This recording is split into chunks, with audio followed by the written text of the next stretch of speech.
ನಮಸ್ಕಾರ, ನಾನು doctor Supriya, senior consultant fertility specialist Nova IVF Gulbarga. ಪ್ರತಿ ವರ್ಷ 25 ಜುಲೈರಂದು ನಾವು ವರ್ಲ್ಡ್ IVF ಡೇ ಅಂತ ಸೆಲೆಬ್ರೇಟ್ ಮಾಡ್ತೀವಿ. ಸೊ ಇದರ ನಿಮಿತ್ತವಾಗಿ ನಾವು 25ನೇ ತಾರೀಕು ಜುಲೈರಂದು ಉಚಿತ ಬಂಜೀತನ ಕ್ಯಾಂಪ್ ಅನ್ನ ನೋವಾ IVF ಸೆಂಟರ್ ಗುಲ್ಬರ್ಗಾದಲ್ಲಿ ಇಟ್ಕೊಂಡಿದ್ದೇವೆ.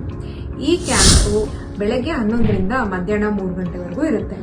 ಯಾರೆಲ್ಲ ಈ ಕ್ಯಾಂಪಲ್ಲಿ ಬರಬಹುದಂದ್ರೆ, ಮದುವೆ ಆಗಿ ಬಹಳ ವರ್ಷ ಆಗಿ ಇನ್ನೂ ಮಕ್ಕಳಾಗಿಲ್ಲ, ಬೇರೆ ಕಡೆ ಎಲ್ಲ ನೀವು ಟ್ರೀಟ್ಮೆಂಟ್ ಮಾಡಿಸ್ಕೊಂಡಿದ್ದೀರಿ ಅಂದ್ರೂ ನಿಮಗೆ ಮಕ್ಕಳಾಗಿಲ್ಲ, ಅಥವಾ ನಿಮಗೆ PCOD ಎಂಡೋಮೆಟ್ರಿಯೋಸಿಸ್ ಇದೆ, ಅಥವಾ ಹಸ್ಬೆಂಡ್ ಸಿಮೆನ್ ರಿಪೋರ್ಟ್ ಅಲ್ಲಿ ಸ್ಪರ್ಮ್ದು ಕೌಂಟು 0 ಇಲ್ಲಾಂದ್ರೆ ಲೋ ಅಂತ ಬಂದಿದೆ, ಅಥವಾ ನಿಮ್ದು ಮೊದಲು IVF ಅಥವಾ IUI ಟ್ರೀಟ್ಮೆಂಟ್ ಆಗಿ ಫೇಲ್ ಆಗಿದೆ ಅಂತಂದ್ರೆ ನೀವೆಲ್ಲ ಕ್ಯಾಂಪಿಗೆ ಬರಬಹುದು.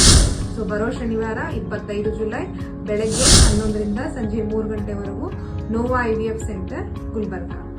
IVF ಟ್ರೀಟ್ಮೆಂಟ್ ನ ಮಿರಕಲ್ ಆಫ್ ಮಾಡರ್ನ್ ಮೆಡಿಸಿನ್ ಅಂತಾನೆ ಹೇಳ್ಬೋದು. 1978ರಿಂದ ಇಲ್ಲಿವರೆಗೂ ವಿಶ್ವದಾದ್ಯಂತ 1 ಕೋಟಿಗಿಂತ ಹೆಚ್ಚು ಮಕ್ಕಳು IVF ಮೂಲಕ ಜನಿಸಿದ್ದಾರೆ. ಅಂದಾಜು ಇಂಡಿಯಾದಲ್ಲಿ ಪ್ರತಿ ವರ್ಷ 2.5ಗಿಂತ 3.5 ಲಕ್ಷವರೆಗೂ IVF ಸೈಕಲ್ಗಳು ನಡೆಯುತ್ತವೆ.